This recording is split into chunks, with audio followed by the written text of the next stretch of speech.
Hello guys. सो अब हम अपना जो इम्पोर्टेंट टॉपिक है आजकल जो ट्रेंड में चल रहा है, जो आपने बहुत ज़्यादा देखने को मिला होगा कि इस कंपनी से ले ऑफ निकाल दिया गया, किसी को किसी और कंपनी से ले ऑफ कर दिया गया। इस टॉपिक पर हम डिस्कशन करेंगे। तो चलो अब इस वीडियो को स्टार्ट करते हैं हम अपनी डिस्कशन को।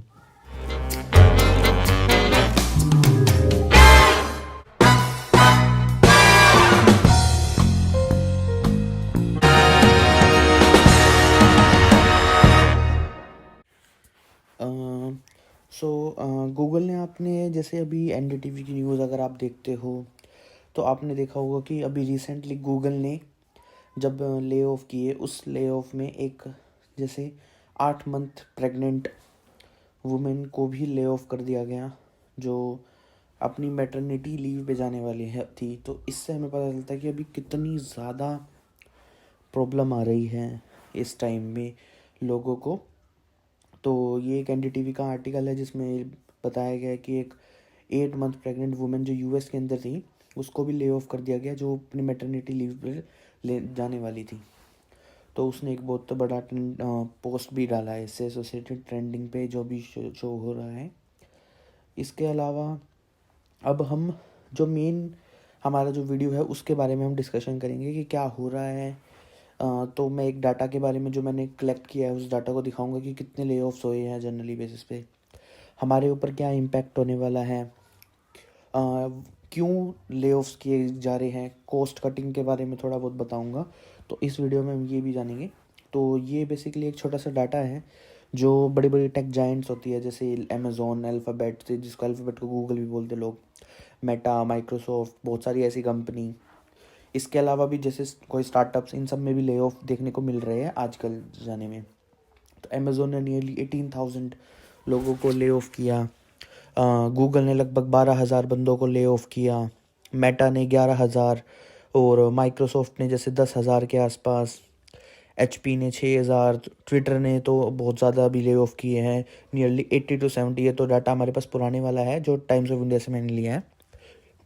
अभी रिसेंटली 9,000 एम्प्लॉय से उन्होंने कॉस्ट डाउन कर दिया 1,200 के आसपास। सो ये बहुत ज़्यादा, वो टेक जाइंट जितनी बड़ी बड़ी कंपनी है वो उन सब में भी मास ले ऑफ हो रहा है। सो अब जैसे इम्पैक्ट हमारे ऊपर क्या होने वाला है, अभी मैंने अब डिस्कस किया डाटा क्या है अभी जो ले ऑफ्स का, और हमारे ऊपर जो इम्पैक्ट होने वाला है, जो हमारे ऊपर जो इम्पैक्ट होगा उसके बारे में हम डिस्कस करेंगे कि आईटी के अंदर क्या है बेसिकली। जो आप कर देख रहे होगे कि जैसे अब ले ऑफ नियरली हर डेली बेसिस पे 6 to 7,000 के आसपास ले ऑफ देखने को मिल रहे हैं। अराउंड 2 लाख जॉब के आसपास आईटी एम्प्लॉयज़ को निकाल दिया गया है। इसकी वजह से ना यूएस के अंदर भी और ऑल ओवर द वर्ल्ड बहुत ही ज़्यादा स्ट्रगल जैसा फेस सुनने को मिल रहा है। और ज़्यादातर आप देखोगे जो यूएस के अंदर जो ले ऑफ हुए वो 30 से 40% के आसपास इंडियन ले ऑफ देखने को मिलेंगे आपको, जो वहाँ पे H1B वीज़ा के थ्रू रह रहे हैं, उनको फिर अब स्ट्रगल देखने को मिल रही है वहाँ पर स्टे करने के लिए। तो वो अब क्या कर रहे हैं, इंडिया की तरफ बैक ऑन कर रहे हैं। अब उनके बैक ऑन की वजह से क्या हो रहा है, इंडिया के अंदर भी क्राइसिस आ रहे हैं, इंडिया के अंदर भी वैकेंसीज बहुत सारी खाली मिल रही है, अनएम्प्लॉयमेंट। और वो कोई हाईली टेक्निकल स्किल्स वाले बंदे हैं वो इंडिया में आएंगे तो लोग उनको ज़्यादा प्रेफरेंस देंगे लेने के लिए। सो इसकी वजह से भी क्या हो रहा है कि कोर्स अपने लोगों को इंडिया में बैक फायरिंग हो रही है और उनको हायरिंग की जा रही है, तो जिसकी वजह से दोनों का इम्बैलेंस सा हो गया है, यूएस के अंदर भी इंडिया के अंदर भी।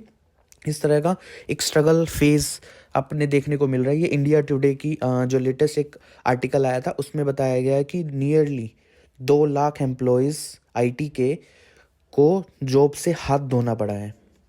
सो ये आपका एक छोटा सा डाटा था। सो अब मेन रीज़न क्या है कि क्यों ले ऑफ इतने देखने को मिल रहे हैं। सबसे पहला मेन रीज़न है इसका रिसेशन फियर्स, कि जो रिसेशन आने वाला है उसका डर लोगों को। अब ऐसा हमें कैसे पता लगा कि बहुत सारे जो इकोनॉमिस्ट हैं जो ग्लोबल लेवल पर अच्छे हैं, उन्होंने बताया है कि 2023 के आसपास बहुत ही अच्छे लेवल का रिसेशन आएगा, जिसके वजह से सभी मार्केट क्रैश होने के चांसेस भी बहुत ज़्यादा हैं। एक वर्ल्ड बैंक, जो IMF होते हैं, इंटरनेशनल मॉनेटरी फंड, उन्होंने भी, उनके जो इकोनॉमिस्ट होते हैं उन्होंने बताया है कि जो ग्रोथ होगी किसी भी कंट्रीज़ की वो उसमें डाउन देखने को मिलेगा। जैसे ही इकोनॉमी डाउन होती है तो आपको क्या देखने को मिलेगा, प्राइस में हाइक मिलेगा। प्राइस में जैसे ही हाइक मिलता है और लोगों की डिमांड घटती है, उसके वजह से ले ऑफ बढ़ने के बहुत ज़्यादा चांसेस बढ़ जाते हैं। तो ये थर्ड पॉइंट इसका यही है कि जैसे जैसे अब ग्रोथ स्लो होगी तो इन्फ्लेशन की जो परसेंटेज है वो बहुत ज़्यादा हाई हो जाएगी।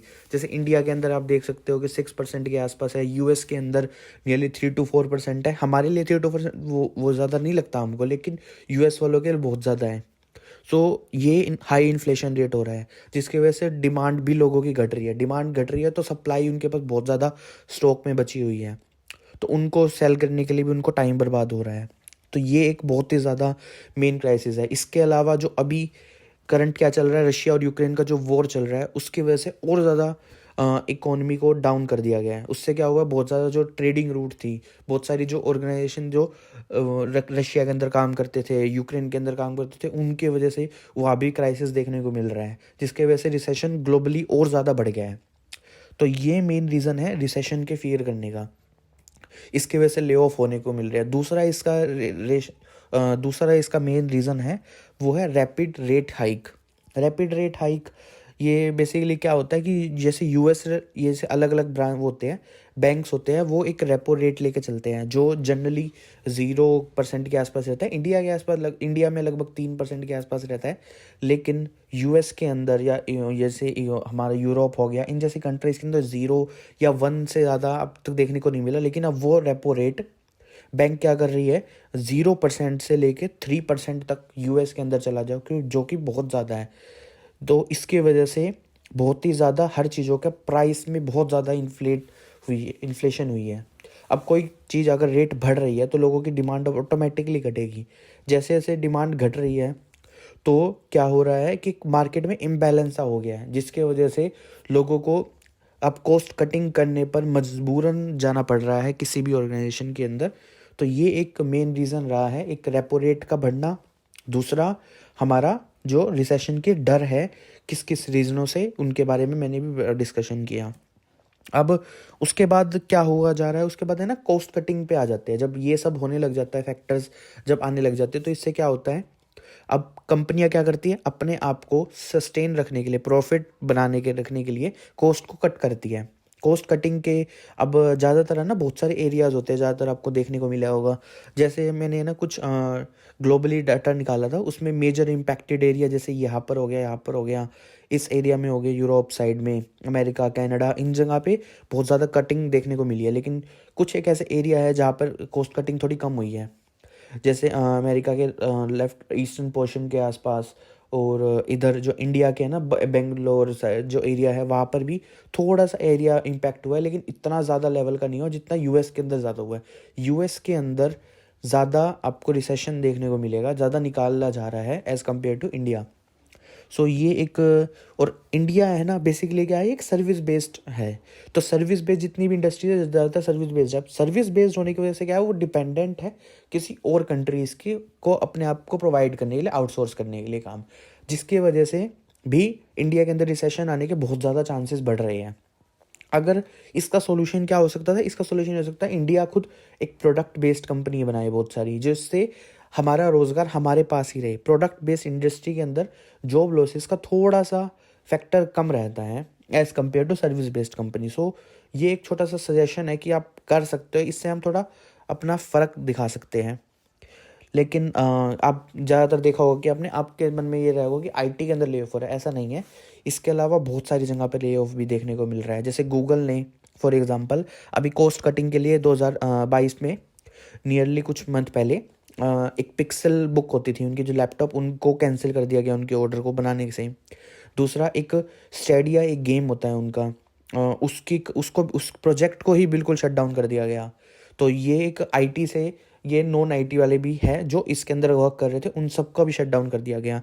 ऐसे ये गोल्डमैन सैक्स एक बैंक है, उन्होंने भी बहुत सारे अपने कॉस्ट कटिंग की है, जैसे स्वीपिंग स्टाफ अपना, ह्यूमन रिसोर्स डिपार्टमेंट, ऐसे नियरली, और बिजनेस एनालिस्ट वाले डिपार्टमेंट्स को बहुत सारों को निकाला नियरली जनवरी 11 इस 2023 के आसपास। तो जनवरी का जो मंथ है ये बहुत ज़्यादा हेक्टिक रहा है लोगों के लिए। ऐसे ही क्रिप्टो करेंसी के अंदर आप देखोगे, क्रिप्टो करेंसी के अंदर भी नियरली 950 जॉब्स के अंदर आसपास स्लैशेस देखने को मिले। क्रिप्टो करेंसी की रेट भी घटा है, ये भी आपका सो इससे पता चलता है कि आईटी इम्पैक्ट नहीं, ऑल ओवर द वर्ल्ड हर जगह इम्पैक्ट हो रहा है इस चीज़ का। माइक्रोसॉफ्ट ने अभी आईटी के साथ साथ दूसरे और डिपार्टमेंट जैसे human resource, business oriented departments जो डिज़ाइनिंग होती है, उन सबको भी ले ऑफ किया है। नियरली 12,000 के आसपास बंदों को ले ऑफ किया गया है। सो इसका सॉल्यूशन क्या है, हम क्या कर सकते हैं? सो मेन एक सॉल्यूशन इसका ये है कि आप अपने स्किल्स को डिग्रेड मत होने दो, आप अपनी स्किल्स को ग्रो करते रहो।